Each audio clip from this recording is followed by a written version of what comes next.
मूर्तिजापूर शहरातील स्टेशन विभागात मारुती संस्थान राम मंदिर परिसरात भला मोठा जंबो नाला आहे।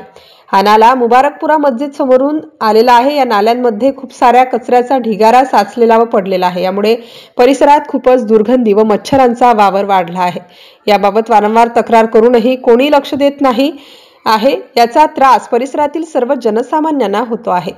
घाणीमुळे आजूबाजूच्या जनतेला दुर्गंध आणि डेंग्यू सारख्या व बरेचसे आजार या गोष्टीला सामोरे जावं लागत असल्याची तक्रार स्थानिक ग्रामस्थ करीत आहेत। या संदर्भात स्थानिक नगरपालिका प्रशासनाला वारंवार निवेदने व विनंती अर्ज सादर करूनही नगरपालिका प्रशासन कोणतीच कारवाई करत नसल्याने स्थानिक नागरिक कमालीचे आक्रमक झाले आहेत।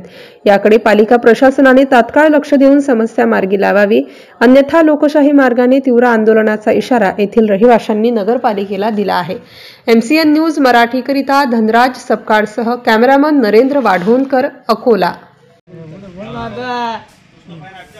तुमचं काय म्हणणं आहे नालीबद्दल? नालीबद्दल हेच आहे की इथं मच्छर वगैरे लय होऊन राहिले, गंदगी डेंग्यूचा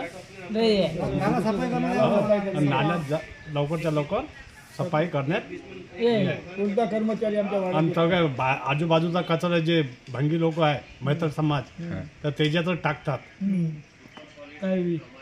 नालीमध्ये घाण लावून देतात। पुऱ्या मूर्तिजापूरच्या नाळ्या बनल्या पण आमच्या मोहल्ल्यातली नाली बनली नाही। वार्ड क्रमांक 21 बस शनिवार चालू आहे। आता शनिवार कधी ते काय सांगा। तुमची नालीबद्दल काय समस्या आहे? आम्ही नालीसाठी प्रत्येक वेळेस कंप्लेंट करतानाही कोणताही शिपाई इथे येत नाही व नालीतली घाण नालीतच लावतो आणि ढिगार करून ठेवतात। रोडवर सर्व गंदगिरी करून ठेवलेली आहे। तरी आम्ही वारंवार यांना कंप्लेंट करून निवेदन करून कोणतीही समस्या आमची हल झालेली नाही।